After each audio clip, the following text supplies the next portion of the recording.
Revise कर लिए जो आप लोगों को कल पढ़ाया था अच्छे से। लास्ट टाइम पे हमने लास्ट पे तुम लोगों को 3-4 वर्ड समझा दिए थे। और कौन से? कंक्लूजन, इन्फ्रेंस और कौन सा? एजम्पशन।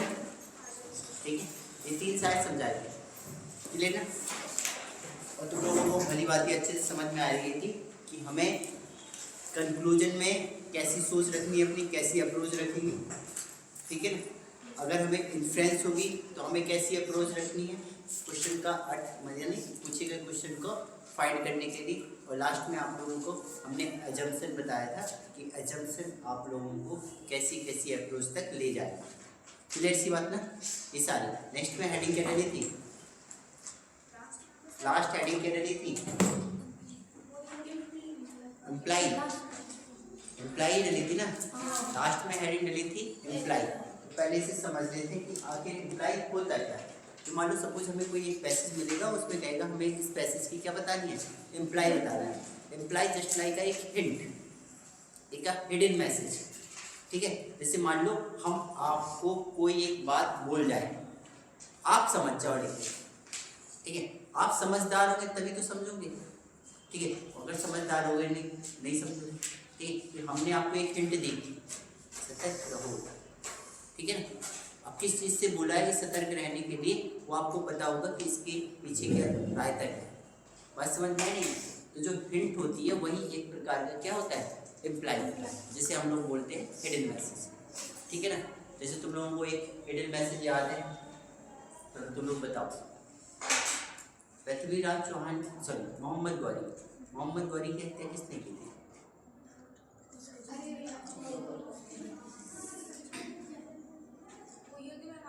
वो युद्ध में मोहम्मद गौरी कैसे मारा गया था? हम लोग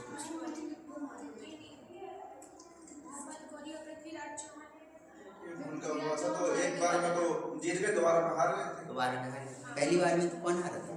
पहली बार में मोहम्मद गौरी। दूसरे तो ऐसे कहते हैं कि इनके बीच में बहुत छोटी छोटी सी लड़ाइयाँ होती रही। पृथ्वीराज चौहान कहते अरे जा यार तुम छोड़ दो, बारी बारी से छोड़ते रहे थे बदल।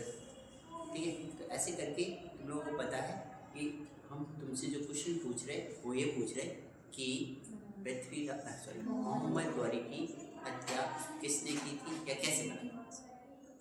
ठीक है, तुम लोगों ने सुना होगा कि कहते हैं कि एक उन्हें हिंट दी गई, ठीक है? कहते जब इसकी आंखें फोड़ दी गई थी पृथ्वीराज चौहान की, तो कहते हैं इसके अंदर एक शब्द वेदी वाले वार थे, ठीक है?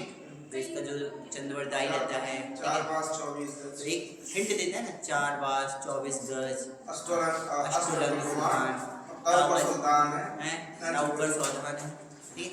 मत चूको Chauhan. It is a hint. उसने क्या दी? हिंट दी। अब वो हिंट को अगर उसने समझ लिया तो वो इम्प्लाई कर लिया उसने, अगर नहीं समझ पाया तो वो पता ही नहीं चलेगा कि आखिर क्या कह रहे हैं, किस बात के लिए बात हो रही है। ठीक है ना? तो इम्प्लाई क्या है? जस्ट उस पैसेज की पूरी हिंट कि आखिर उसमें छुपा हुआ मैसेज क्या है। आगे की बात समझ में? तो हमें उस हिडन मैसेज को ढूंढना होगा अगर हमसे इम्प्लाई की चर्चा कर रखी है। क्लियर सी बात ना? तो इसको हम लोग अब रिटर्न कर लेंगे। तो हेडिंग डाल दो इम्प्लाई, IMPLY, इम्प्लाई।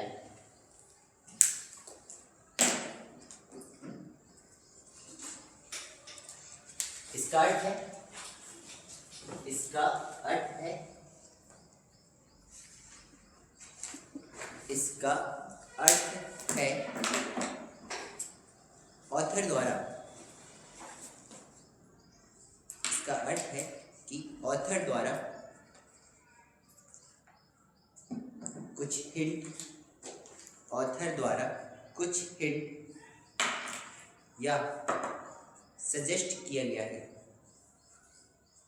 कुछ हिंट या सजेस्ट किया गया है।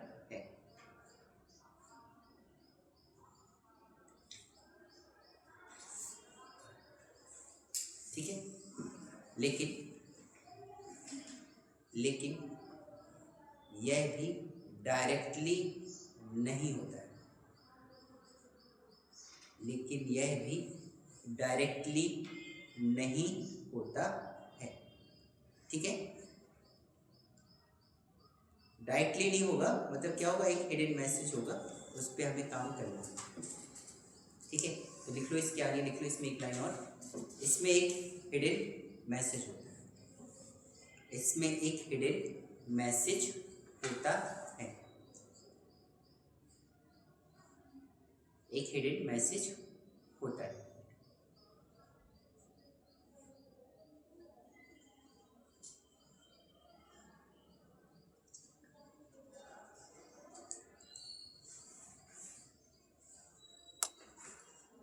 ठीक है ना, बात समझ में आ गई, और तुम लोगों को उदाहरण के तौर पे समझ में आ गया होगा जो हमने तुम्हें बताया है।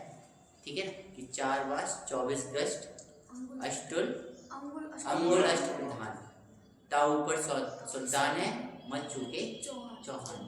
तो ये किसके लिए मैसेज था, ये पृथ्वीराज चौहान के लिए मैसेज था, किसके द्वारा, चंद्रगुप्त। ठीक है, तो अगर वो इस हिंट को समझ लेता है तो काम हो गया, और नहीं समझ पाता तो काम नहीं, क्योंकि उसके पास आगे तो थे नहीं, नेत्र तो थे नहीं, खत्म हो गए थे। ठीक है, तो इस वजह से हम लोग इम्प्लाई के लिए क्या करेंगे, हम एक हिडन मैसेज, ठीक है, कि जो ऑथर हमें पैसेज के माध्यम से एक हिडन मैसेज देना चाहता है, या एक हिंट देना चाहता है, या कोई सजेशन देना चाहता है, तो वो आपको देगा, लेकिन बस वो डायरेक्टली नहीं देगा, आपको पैसेज के मीन से उस बात को समझना पड़ेगा। ठीक है, ये हो जाएगा हमारा इम्प्लाई। ठीक है ना, तो इम्प्लाई जस्ट लाइक का क्या है, एक छोटी सी हिंट जो मैसेज, जो पैसेज के माध्यम से हमें दी जा रही है। क्लियर सी बात, नेक्स्ट में डालो। नेक्स्ट शब्द हम लोग पढ़ेंगे क्रिटिकल मैसेज या क्रक्स। क्रिटिकल मैसेज या क्रक्स, क्रिटिकल मैसेज या क्रक्स।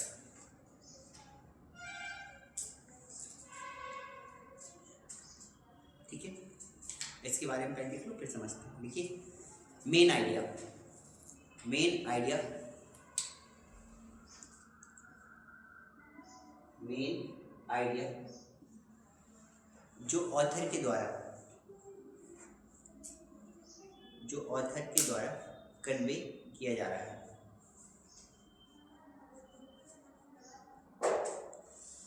ठीक है ना, ऑथर के द्वारा कन्वे या दिया जा रहा है, सीधे लिख लो, ऑथर क्या है, कन्वे या दिया जा रहा है।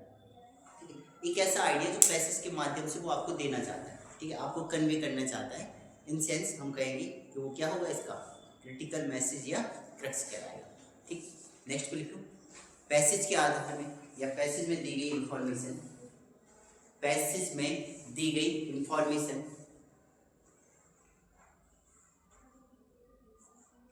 के आधार पर क्रक्स निकाला जाता है।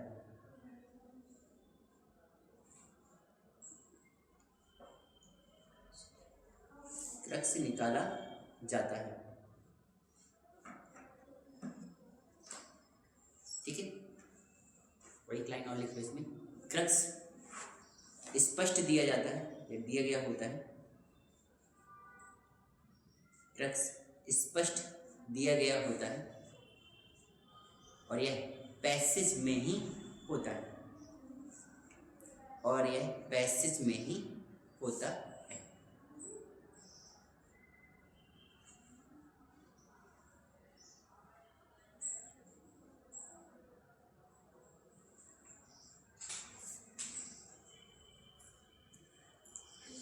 ठीक है, बात समझ में आ गई। क्रक्स क्या है, क्रक्स को हिंदी में हम लोग बोलते हैं मर्म। मर्म यानी कि इट इज अ बिल्कुल क्या कहते हैं, सार या टोटल बिल्कुल पैसेज की मर्म क्या है, मतलब मेन क्रिटिकल मैसेज आखिर वो क्या देना चाहता है, क्या संदेश है, मेन बात आखिर यहाँ पे है क्या, ऑथर के द्वारा जो वो पैसेज के माध्यम से हमें बताना चाहता है, आपको उसे बताना है कि इसकी मर्म क्या है। ठीक है ना, सीधी सी बात होती है, कहते नहीं है, जैसे हम लोग एक वर्ड बोलते हैं कि पूरे पैसेज का सारांश क्या है। ठीक है, तो सारांश क्या हम कहें कि एक वर्ड में उसे संबोधित करना चाहो, ठीक है, या एक लाइन में उसे संबोधित करना चाहो तो आप इसे क्या कहें, तो सेम ऐसे ही आपको एक पैसेज मिलेगा पूरा। ठीक है, और वो आप उसे एक वर्ड में डिफाइन कर पाओ या एक लाइन में डिफाइन कर पाओ पूरे पैसेज में कि आखिर ये इतनी बड़ी बात में आखिर इसने बोला क्या। हमें एक क्रिटिकल मैसेज क्या दिया है, वही हो जाएगा इसका क्रक्स। ठीक है, बात समझ में? नेक्स्ट पे देखो, इम्प्लीकेशन। नेक्स्ट हेडिंग डालो इम्प्लीकेशन। इम्प्लीकेशन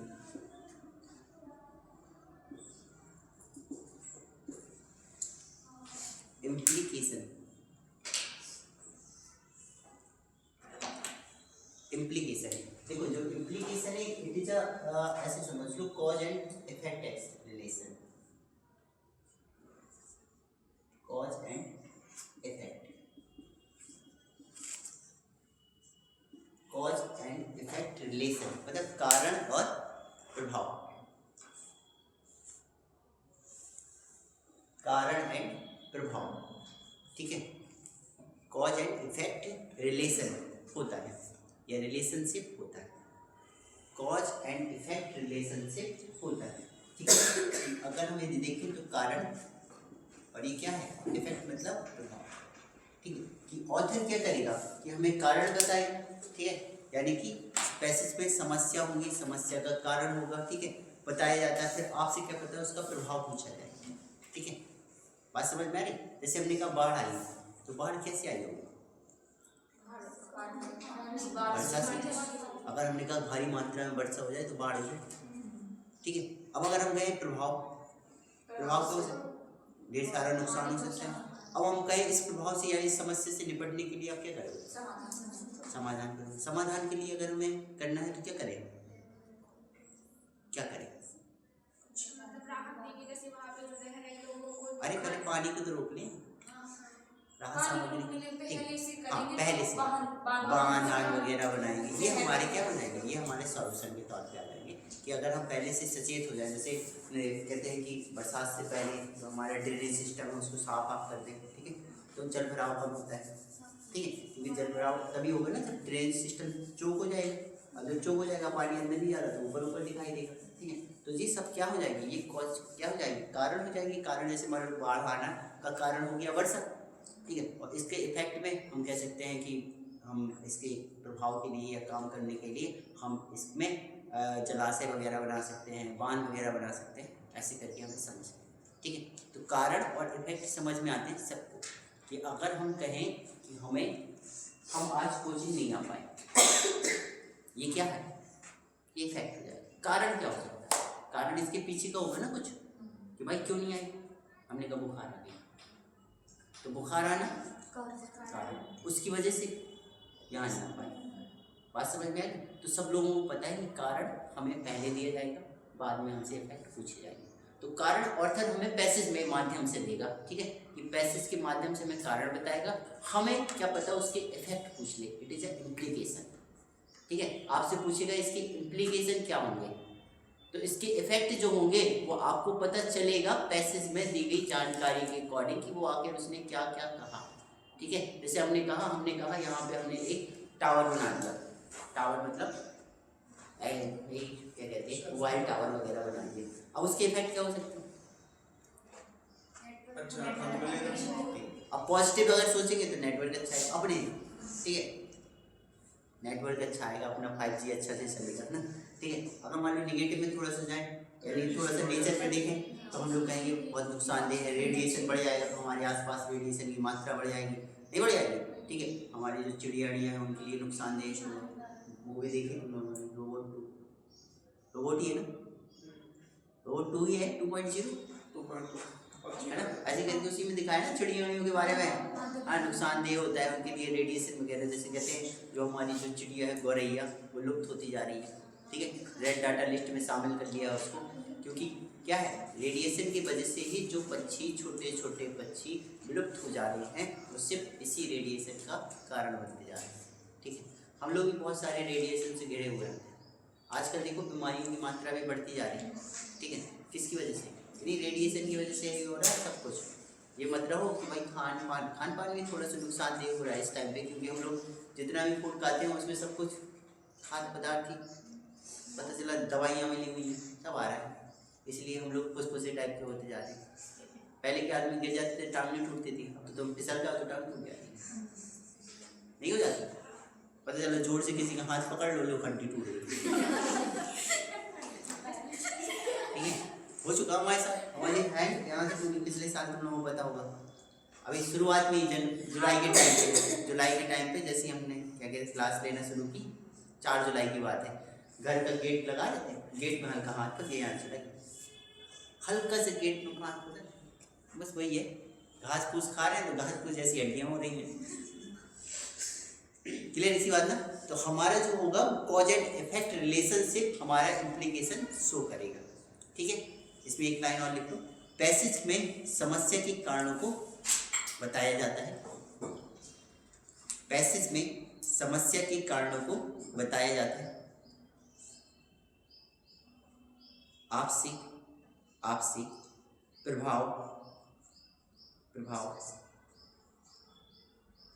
क्वेश्चन लिख लेना, इफेक्ट, आपसे प्रभाव, इफेक्ट, परिणाम, क्वेश्चन लिख लेना, रिजल्ट पूछे जाते हैं। प्रभाव या रिजल्ट पूछे जाते हैं। प्रभाव and result, it is a solution and a suggestion of this cause. ठीक है, तो आपसे सॉल्यूशन भी पूछ सकता है और एडवाइस भी पूछ सकता है, भाई हम करें क्या, इस कारण से निपटने के लिए आखिर हम क्या करें। ठीक है ना, तो कारण भी हो सकता है, ठीक है, सॉल्यूशन यानी सुझाव भी हो सकता है, समाधान भी हो सकता है। ये सारी चीज़ें हम लोग देख पाएंगे। ठीक है, कि जब जैसी ज़रूरत पड़ेगी हमें ऑथर की बात के अकॉर्डिंग हम वहाँ पे सॉल्यूशन पे भी जाएंगे, इफेक्ट पे भी जाएंगे, ठीक है, सजेशन पे भी जाएंगे, परिणाम पे भी जाएंगे, सारी चीज़ों को देख पाएंगे। ठीक है, नेक्स्ट पे लिख लो।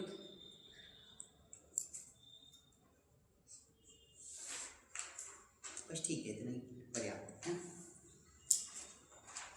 नेक्स्ट में हेडिंग डालो कोरोलरी।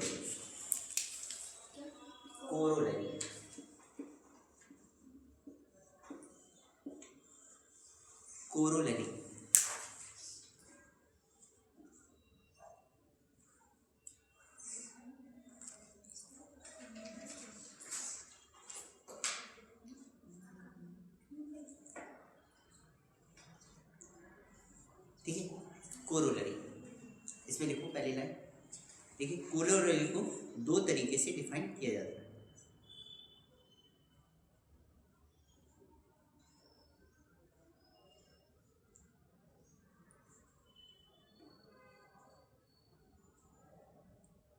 दो तरीके से डिफाइन किया जाता है।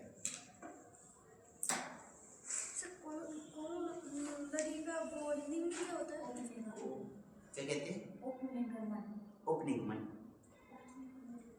हिंदी, हाँ ओपनिंग मन।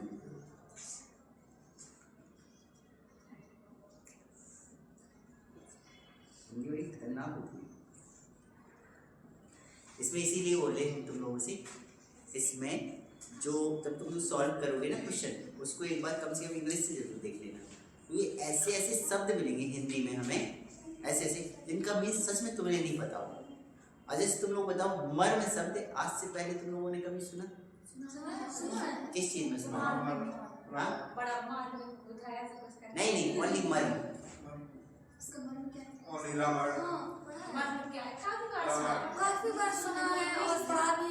पढ़ा भी है, ठीक है, लेकिन हम जब बात करें तो हमने पहली बार सुना था तब जब हमने इसको पढ़ा था कि मर्म और क्रक्स। ठीक है, तो मर्म बस सीधी सी बात होती है कि मर्म कहते नहीं है वही, वही जो कहते हैं अरबी वर्ड टाइप का लग रहा है, जो कहते नहीं है दवा टाइप की, कहते दारू दवा जो होती है ना, वही सॉल्यूशन बिल्कुल निकल के आए जो मर्म बनाता है, जड़ मूल जड़ ऐसे। ठीक है ना, तो कोलोररी लिखा, कोलोररी को हमें 2 टाइप से लिखना है। ठीक है, नंबर 1 लिख लो, इट में मीन रिजल्ट,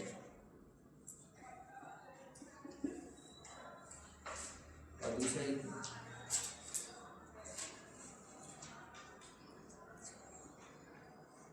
इट में मीन्स अल्टरनेटिव। ठीक है, इट में means a result, and second में लिख लो इट में मीन्स अल्टरनेटिव।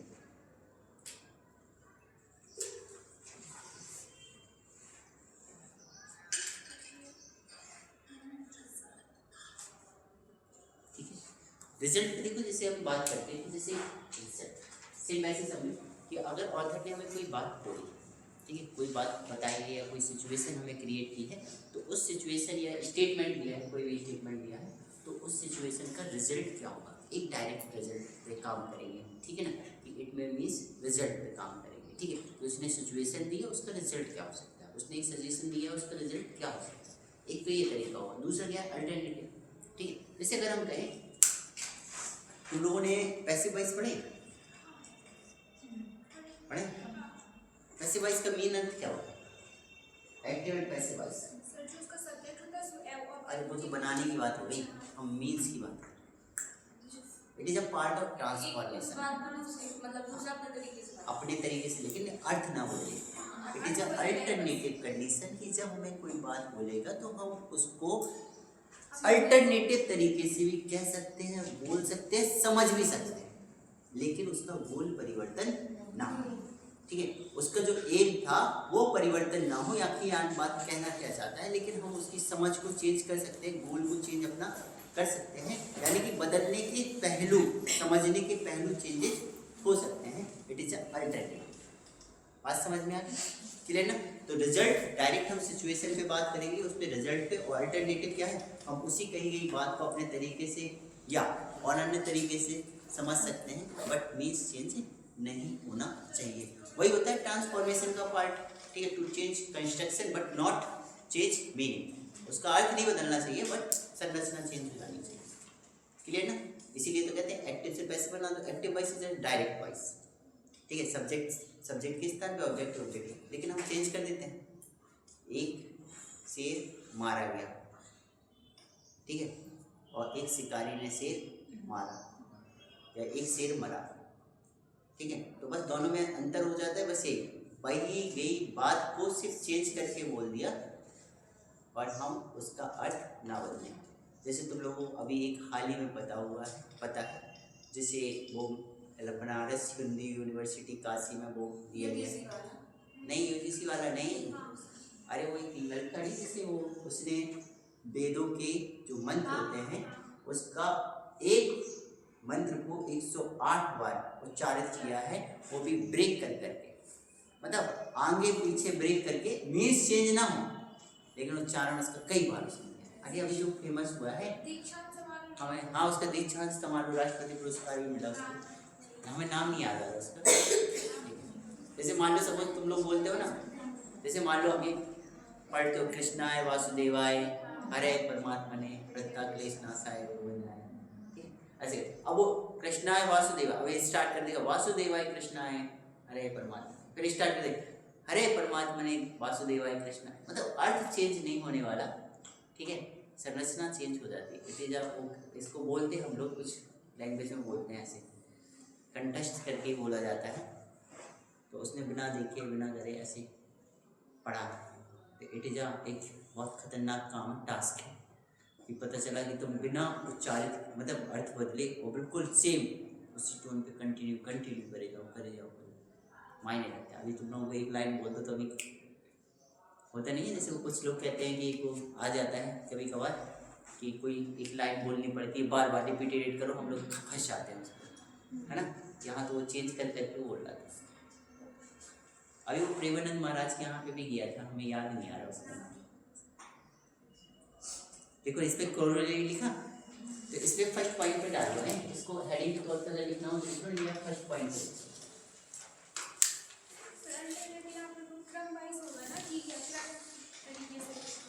इसका अल्टरनेटिव यहाँ पे वो नहीं, क्रम नहीं है, alternative it is two options, choices, वो अल्टरनेटिव है, या तो ये वाला अल्टरनेटिव, ये क्रम नहीं है, ठीक है। बात समझ में आ गई, जैसे विकल्प होते हैं option, it is alternative option, yes. इसमें लिख लो, एक लाइन लिखो, इसमें लिख लो फर्स्ट पॉइंट पे, ठीक है, लिखो a situation comma a statement और अ फैक्ट फैक्ट, मतलब एक सिचुएशन हो सकती है, एक स्टेटमेंट हो सकता है, एक तथ्य हो सकता है, ठीक है। That is the natural, that is a natural and direct result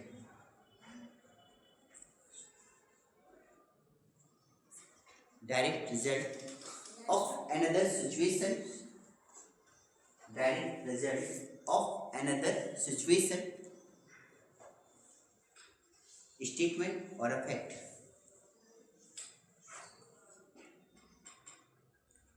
ठीक है। यह एक सिचुएशन या स्टेटमेंट या फैक्ट हो सकता है किसी नेचुरल या डायरेक्ट रिजल्ट, किसी का नेचुरल या डायरेक्ट रिजल्ट हो जाता है किसका, अनदर, किसी सिचुएशन का, किसी स्टेटमेंट का या किसी तथ्य का। बात समझ में आ गई? सेकेंड पॉइंट में लिख लो,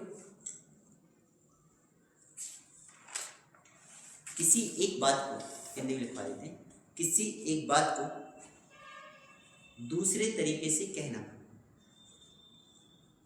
किसी एक बात को दूसरे तरीके से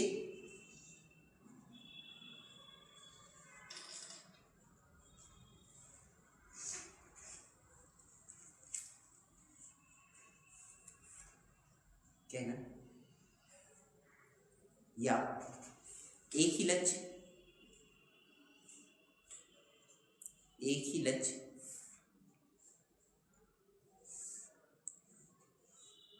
या गोल को दूसरे तरीके से प्राप्त करना।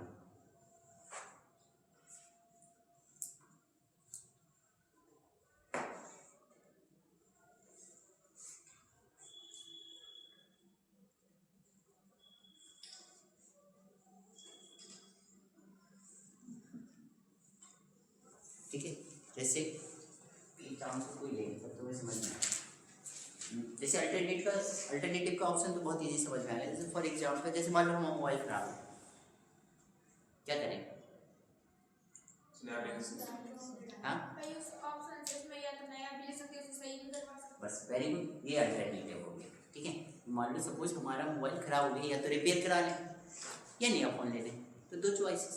ठीक, नेक्स्ट, अगर हमें रिजल्ट पे काम करना है, एक ही पे काम करना है, जैसे हमने कहा हमें पढ़ने का बहुत अच्छा शौक लगा, किताबें पढ़ने का शौक लगा, हमने एक बुक स्टॉल खोल लिया, ठीक है, इट इज़ अ रिजल्ट, ठीक है, जिससे दूसरे लोग भी पढ़ें, हमें तो शौक है ही है, ठीक है, ये रिजल्ट हो जाएगा। ठीक है, मुझे किताब पढ़ने का शौक और मैंने बुक स्टॉल खोल लिया, ठीक है, तो मेरा शौक भी पूरा और आप लोगों के लिए हेल्प भी होना शुरू हो जाएगी, ये रिजल्ट है। ठीक है, लेकिन अगर हमने चॉइसेस दे दी उसे, ठीक है, या तो नया फ़ोन ले ले या वो सही करा ले, ये अल्टरनेट है। क्लियर? तो एग्जाम्पल लिख लो, तुम लोगों को याद रहेगा कि हमें कैसे समझना है इसे। इसी को लिखवा देते हैं, लिखो, आपका फ़ोन खराब हो गया, आपका फ़ोन खराब हो गया,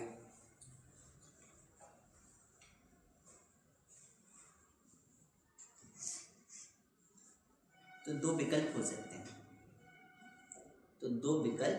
सकते हैं, कौन कौन से?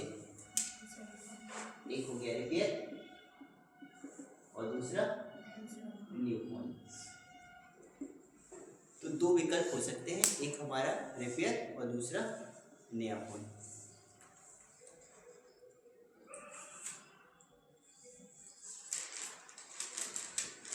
अब अगर हम पहली वाली बात करें तो जैसे अभी हमने बताया कि मान लो हमें पढ़ने का शौक है, या किताब पढ़ने का शौक चढ़ गया, कस के खतरनाक वाला चढ़ गया, ठीक है, और हमने एक बुक स्टॉल खोल लिया, ठीक है, तो हम ये कैसी सोच पर डिपेंड कर सकता है? बताओ, कैसे पे डिपेंड करेगा? अगर हमने बुक स्टॉल ही खोल लिया, ये खतरनाक वाला काम हो रहा है ना, किताबें ले लेके काम नहीं चला रहे, किताबें सीधे किताब को बुक स्टॉल ही खोल लिया, ठीक है, ठीक है, हाँ, जैसे अगर हम कहें तो ऐसे अगर हम बात करें तो ये डिपेंड करता है कि जो ऐसा काम कर रहा है उसकी मानसिकता है कैसी, ठीक है ना। तो उसकी मानसिकता के अकॉर्डिंग उसने किया क्या कि भाई मुझे तो किताब लेनी ही पड़ेगी, पढ़नी पड़ेगी, पैसा होगा, वो पैसा जाम हो जाएगा, तो उसने कहा ऐसा करते हैं भाई किताबें तो रहेंगी, हम धीरे धीरे पढ़ते भी रहेंगे, अगर कोई आगे लेने तो निपटा भी देंगे, तो पैसा भी बरकरार रहेगा। टू टेंडेंसी मतलब अच्छी टेंडेंसी पे उसने काम कर लिया भाई, मेरा शौक भी पूरा और पैसा भी खराब नहीं हुआ, ठीक है। तो ये आपका सीधा सीधा से उसने रिजल्ट दे दिया, ठीक है। इस बात को भी लिख लो कि यदि आपको किताब पढ़ने का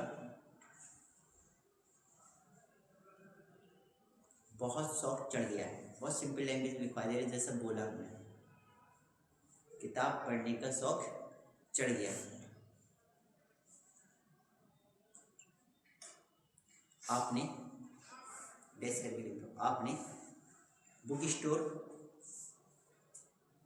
खोल लिया,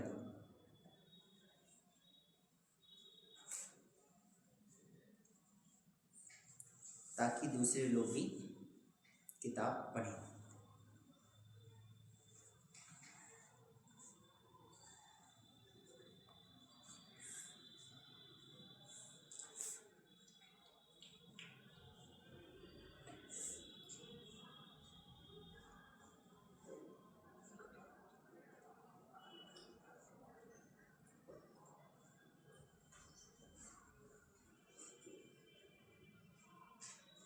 एक एग्जाम्पल और लिखो, इसमें दिया गया यूपीएससी में पूछा गया,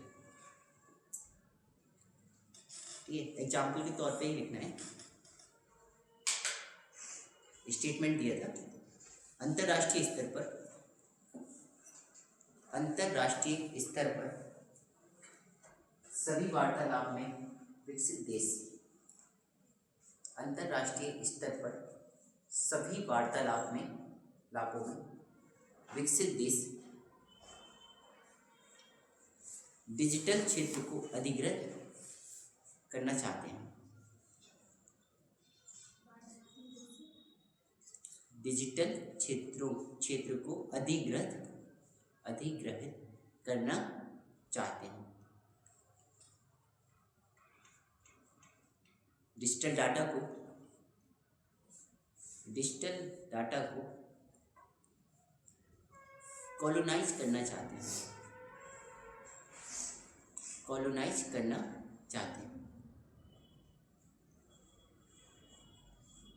विकासशील देशों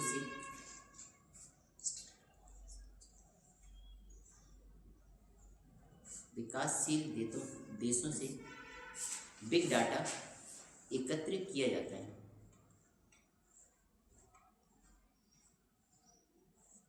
बिग डाटा एकत्र किया जाता है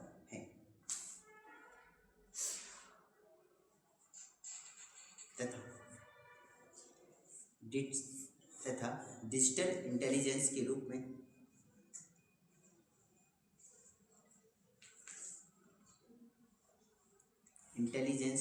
में विकसित देशों को बेच दिया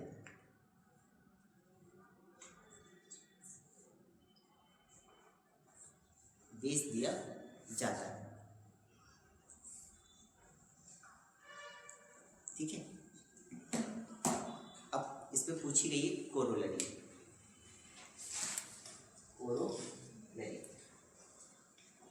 ऑप्शन नहीं है लेकिन हम तुम लोगों को बता दें, ठीक। जैसे अगर हमने कहा विकसित देश अपने क्या है एकत्रित करना चाहता है, उसने ऐसी सोच बढ़ाई, उसने विकासशील देशों का संग्रह डाटा अपने पास बुलाया। अब अगर हम बात करें भारत को लेकर, तो भारत को क्या करना चाहिए, तुम लोग बताओ। अगर हमसे फिर से स्टेटमेंट पढ़ लो एक बार कि हमसे कह रहा है कि अंतर्राष्ट्रीय स्तर पर सभी वार्तालापों में विकसित देश डिजिटल क्षेत्रों को अधिग्रहित करना चाहते हैं, डिजिटल डाटा को कॉलोनाइज करना चाहते हैं, विकासशील देशों से बिग डाटा एकत्रित किया जाता है तथा डिजिटल इंटेलिजेंस के रूप में विकसित देशों को बेच दिया जाता है। तो हम आपसे जानना चाहते हैं कि अगर आप एक भारत के मान लो बहुत अच्छी पोजीशन पे बैठे हो, मतलब सपोज आप सूचना एवं संचार मंत्रालय में हो या हमने कहा डिफेंस में हो, ठीक है ना, आप रक्षा क्षेत्र में भी हो, तो आप वहाँ पे क्या करें? एक तो भारत में ही कॉलोनाइज करने का कोई सिस्टम बनाना चाहिए ना, और दूसरा जो बाहर डाटा जा रहा है, जो भी मतलब काम जो भेज रहे हैं उनको वहाँ पे रोक लगानी चाहिए, रोकना चाहिए, है ना। बात समझ में आ रही है? क्योंकि देखो जब कॉलोनाइज करते हैं, एकत्रीकरण करते हैं, और आपको पता है कि सारा डाटा वो डिजिटल डाटा कॉलोनाइज करना चाहता है, तो ऐसी कंडीशन में, और बेचना भी चाहता है, ठीक है ना, डिजिटल क्षेत्रों में, तो ऐसी कंडीशन में हम अपना डाटा किसी को बेच नहीं सकते, ठीक है। तो हम यहाँ पे कहेंगे कि भारत को अपनी संप्रभुता को बचाया जाना चाहिए। बात समझ में आ गई ना, क्लियर ना बात? जल्दी से लिख लो, इसकी कॉलोनरी क्या होगी? तो इसकी कॉलोनरी हो जाएगी, भारत को अपनी डिजिटल संप्रभुता को बचाना चाहिए। विकसित देश कर लेंगे ना, विकासशील देश कर लेंगे। हाँ बिल्कुल, अब भारत विकासशील देश ही तो है, नहीं है? हाँ। लेकिन टारगेट है 2047 कि विकसित हो जाएगा। क्या तुम्हें लगता है कि विकसित हो जाएगा? हमें सरकार की टेंडेंसी समझ में नहीं आती है। कहते हैं एक तो भैया सबका विकास, सबका स्वास्थ्य, सबका विकास, फलाना ढिमाका जो भी होता है उनका चलता रहता है, और फिर ऐसे ऐसे खतरनाक मिला जाते हैं, जैसे अभी यूजीसी वायरल चल रहा है खतरनाक, और सबका साथ सबके विकास की बात आ रही है, तो यूजीसी कहाँ से आ गया भाई? हम तो वहाँ पे कहेंगे तुम SC/SC एक्ट भी हटा दो। अगर सबके साथ सबके विकास की बात हो रही है, खतरनाक होता है SC/ST एक्ट, नहीं होता है? ये पता चला किसी ने कुछ तुमसे कहा भी, लगा दो, खतरनाक। अगर तुम OBC और जनरल हो और तुमसे अगर उसने धोखे से कुछ कह दिया, तुम SC/ST हो, लगा भाई, तुम्हें कुछ नहीं, कोई एविडेंस नहीं, तुम्हें पुलिस उठा ले जाएगी। तुमने किया हो चाहे ना किया हो, बस तुम पे हरिजन एक्ट लग गया। अब ऐसे ही सवर्ण एक्ट, सवर्ण वाला खतरनाक वाला कि सवर्ण ने अगर कुछ कह दिया खतरनाक, अगर ये कुछ बोल भी दे, ठीक, तो कोई नहीं, नॉलेज की बात ही सीख रहे हैं, ये सब चलता रहता है।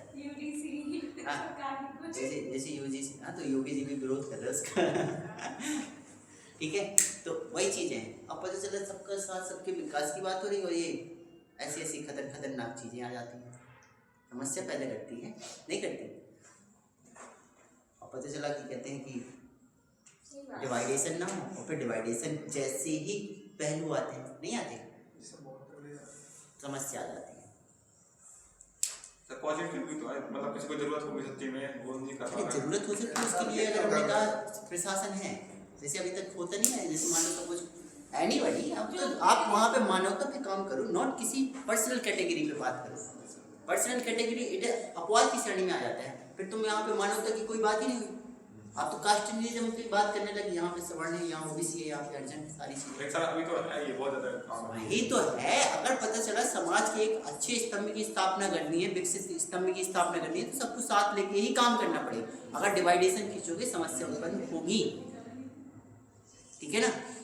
डिवाइडेशन सबसे बड़ी समस्या होती है, ठीक है। सबको लगने लगता है लो भाई हम आधे नंबर से नहीं हुआ, नंबर ज़्यादा है, उनके कम है, लेकिन वो सिलेक्शन हो आती है, नहीं आती। अब कितना भी तुम खतरनाक वाले मित्र हो, एक SC एक जनरल वाला है, अब SC वाले का सिलेक्शन हो गया, कम नंबर है, अब तुम्हारे अंदर उसके अंदर वो नहीं आएगी, दिखाओगे चाहे कितना भी नहीं, लेकिन आएगी। लो हमारे इतने ज़्यादा नंबर रहते, हम आपको नहीं, उनको हो, ठीक है, आता है। ये क्या है, जो सरकार की पॉलिसीज होती हैं वो क्या है, आपसी लोगों का मतभेद उत्पन्न करना शुरू कर देते हैं। वो एक अच्छे स्तंभ के लिए बहुत नेगेटिव बात होती है, ठीक है ना, ये बहुत दिक्कत वाली बात होती है। वो अब चला आ रहा है तो चला आ रहा है, हम तो हमेशा से कहते भाई बराबर वाला सिस्टम रखो, ज़्यादा नॉलेज। अगर देखो अच्छी चीज़ करनी है तो नॉलेजफुल व्यक्ति आएगा, सामने आएगा, वो अच्छे समाज की स्थापना भी करेगा, अच्छी चीज़ें बताएगा हमें। बात आती है, समझ में नहीं आती? अब पता चला तुमने आरक्षण दे दी, कम नॉलेज वाला भी आपसे ऊपर बदी में बैठ गया, क्या सिखाएगा वो सिखा पाएगा? कछु ना सिखा पाएगा, क्योंकि वो खुद नहीं पता। बस वही हो जाए, दिक्कत बस यही आती है ना, जरूरत वाली, ठीक है, on the basis of knowledge, not need. बस दिक्कत बस वही आ जाती है नेक कैटेगरी की, ठीक है। हाँ बस मान लो क्वालिटी तो चाहिए एजुकेशन की, मतलब जनरल वाले मोस्टली कहते हैं कि वो अपना एडमिशन पढ़ते हैं और सरकार को ऐसे वाले गवर्नमेंट कोई बच्चा ऐसा है, अब गवर्नमेंट स्कूल की हालत तो बताइए। ये बात वही होगी ना, फिर तो बैकग्राउंड में चलेगा। आप गवर्नमेंट स्कूल में पढ़ के आप अच्छा एजुकेशन प्राप्त नहीं कर सकते। ऐसी देखो क्या है, तुम लोगों को अगर हम थोड़ा सा बताएं, जो एक मानसिकता है, गवर्नमेंट स्कूल में अच्छी एजुकेशन प्राप्त नहीं कर सकते, इसमें दो स्टेज इसमें दो स्टेज है। क्या मतलब? इसमें दोष किसका है? गवर्नमेंट स्कूल में अच्छी शिक्षा प्राप्त नहीं कर सकती, कौन नहीं दे रहा अच्छी शिक्षा? टीचर। डिपेंड है टीचर और स्टूडेंट दोनों। ऐसा नहीं है कि पता चला गवर्नमेंट ठप्पा लगा उसमें तो उसमें एजुकेशन अच्छी नहीं होती। अभी चले जाओ तुम पूर्वांचल साइड, ऐसे ऐसे गवर्नमेंट स्कूल है जहाँ पे एजुकेशन में उधर पे हजार स्टूडेंट गवर्नमेंट स्कूल में पढ़ रहा है। डिपेंड करता है ऑन टीचर एंड स्टूडेंट, वहाँ के लोकल वर्ग पे कि वहाँ की स्टूडेंट्स के पेरेंट्स कैसे हैं, वो अवेयर है कि नहीं। वो तो तुमसे निकलवाना, हम तुमसे कहते नहीं कि टीचर से निकलवा सको तो निकलवा लो जितना निकलवाना चाहो। अब पता चला तुम्हें अपने राइट्स ही नहीं पता, सारी चीजें नहीं पता, तुमने तो एक अरे गवर्नमेंट स्कूल है ऐसे जो है।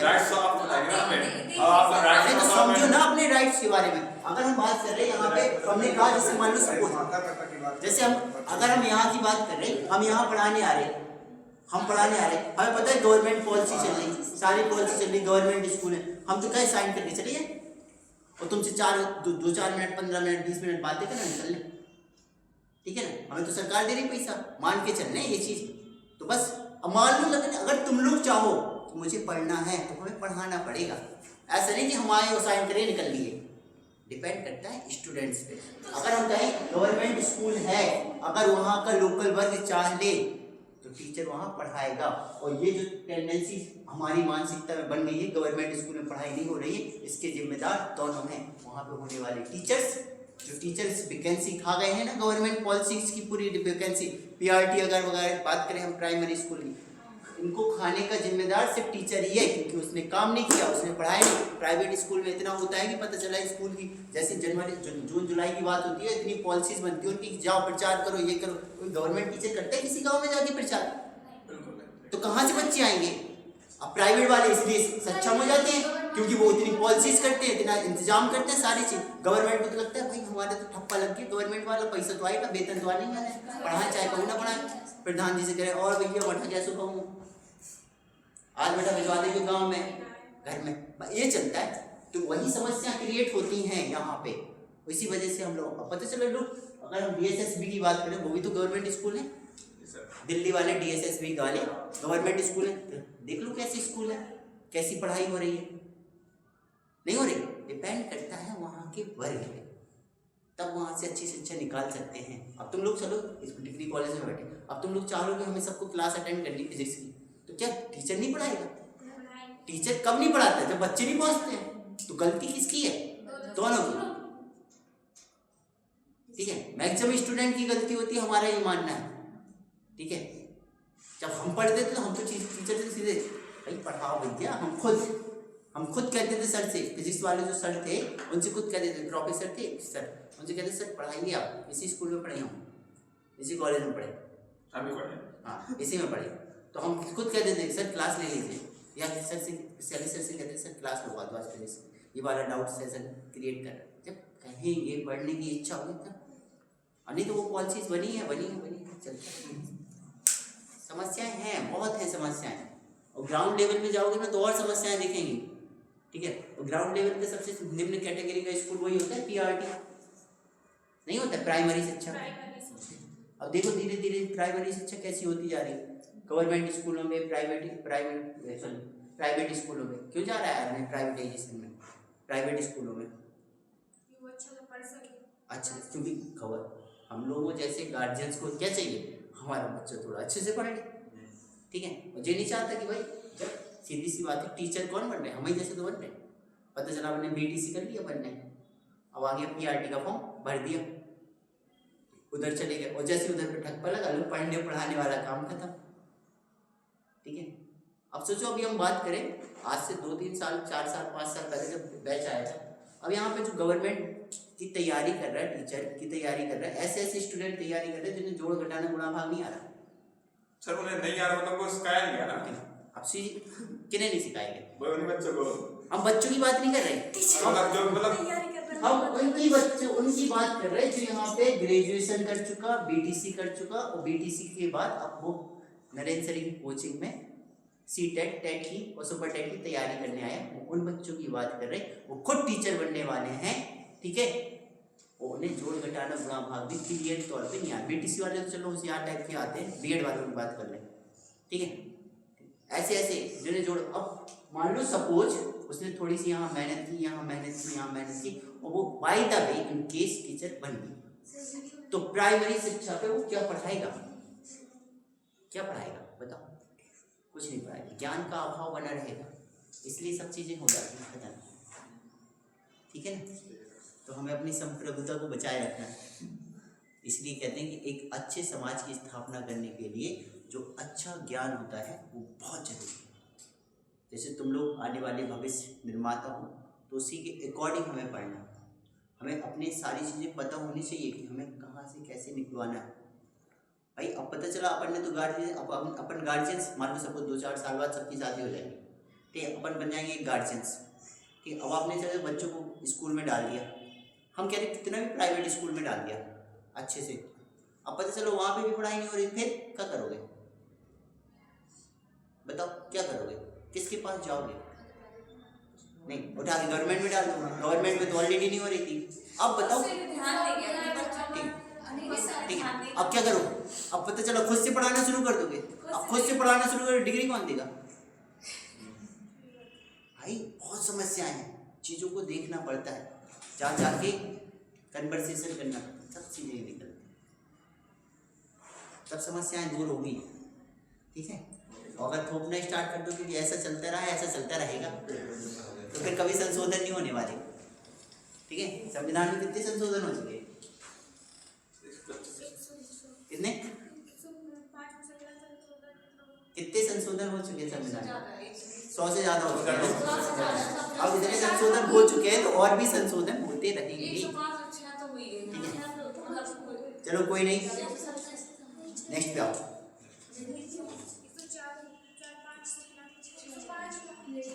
एक एग्जाम्पल और लिखो, पूछा गया है इसी कॉर्पोरेरी में।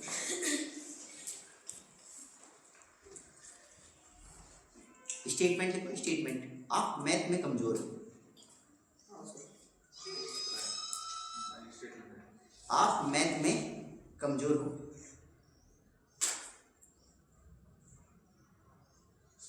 ठीक है, इसकी कॉर्पोरेरी बताओ क्या हो सकती है?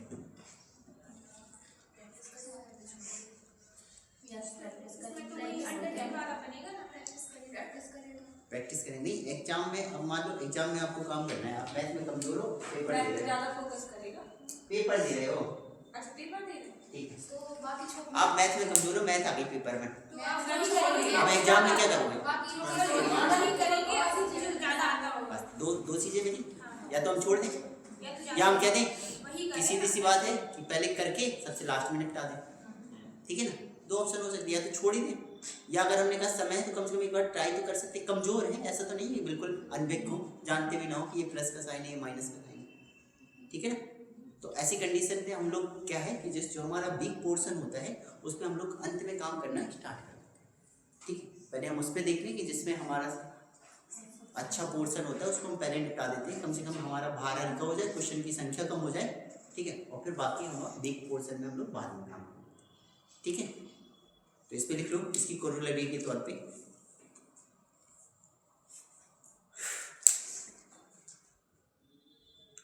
एग्जाम में मैथ सेक्शन को सबसे अंत में अटेम्प्ट करते हैं, एग्जाम में मैथ सेक्शन को सबसे लास्ट में अटेम्प्ट करोगे।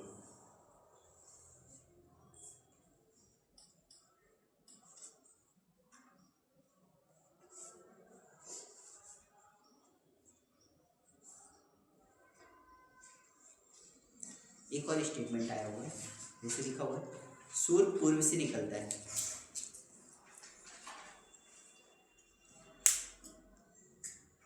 इसकी कोरोलरी बताओ।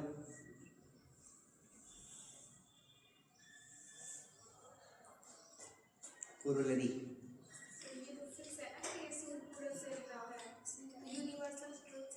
लो भाई, क्या चलने की बात है, ये यूनिवर्सल ट्रुथ है, मान लिया, लेकिन मान लिया हमने बात कि ये यूनिवर्सल ट्रुथ है, सूर्य पूर्व से निकलता है। कैसे पता चला हमें कि ये यूनिवर्सल ट्रुथ है? देखा है, इसके पीछे क्या हो सकता है कि भाई हमें कोई चीज़ पूरब से पश्चिम की ओर जा रही है, पश्चिम पूरब से निकलता है, तो हम कहाँ पे हैं? सूरज में कि पृथ्वी में? तो पृथ्वी का रोटेशन कैसा होगा? क्वेश्चन ये होगी इसकी कोरोलरी। ये नॉट यूनिवर्सल ट्रुथ, वो तो बात सबको पता है, ठीक है। तो जल्दी से लिख लो इसकी कोरोलरी के तौर पे। पृथ्वी पश्चिम से पूर्व रोटेट करती है।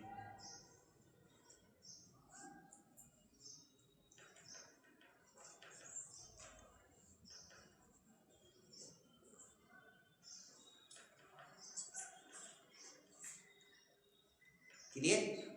सैटेलाइट का बताइए थोड़ा, मतलब सैटेलाइट का घूमते पूरा पश्चिम, सैटेलाइट भी ऐसे ही होते हैं जैसे पेट्रियट का लगाते हैं तो पूरा पश्चिम होते हैं कि पश्चिम से पूरा। नहीं देखो, जैसे सैटेलाइट है कि कहाँ पे लगाएं उसको, सर पृथ्वी के बाहर लगाओ, पृथ्वी के बाहर लगाएंगे तो पृथ्वी के रोटेशन पे देखेंगे। अब पता चला कि उसको अगर हम किसी की, जैसे हमने कहा चंद्रमा पे निगरानी कर रहा है तो चंद्रमा के रोटेशन पे डिपेंड करेगा, और पृथ्वी पे निगरानी करेगा तो पृथ्वी के रोटेशन पे, और पृथ्वी की परिक्रमा वो उसी कक्ष में करेगा जैसे इसके उपग्रह करते हैं।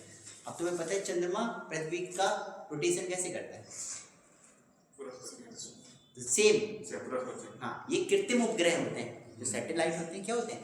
कृत्रिम उपग्रह है, तो उपग्रह ही, ठीक है। तो वही में लगाएंगे, जैसे आपको पता है कि पृथ्वी का एक उपग्रह है चंद्रमा, उसी रोटेशन पे लगा देंगे तो बेस्ट रहेंगे। ऐसा ही हो सकता है। Yes yes. अगर मान लो चेंज करेंगे तो वो ग्रेविटी वगैरह समस्या उत्पन्न कर देगी उस पर, ठीक है। क्लियर है? तो ये हमारे सारे वर्ड हो गए, हमने सारे वर्डों को समझ लिया है। तो धीरे धीरे करके हमने कंक्लूजन, अजम्पशन, ठीक है ना, इन्फ्रेंस, ठीक है, कोरोलरी, इम्प्लीकेशन, ठीक है, इन सब पे हमने चर्चा कर ली। ये हमारे सारे वर्ड हैं, ठीक है। अब इसके बाद हम लोग सीधे पैसेज पे चलेंगे और प्रैक्टिस करेंगे, ठीक है। तो अभी तो समय है ना, एक आध तो कर ही सकते हैं, ठीक है। इसको पुश कर दो, ठीक है। तो अब देखो हमने तुम लोगों को एक सीट भेजी है,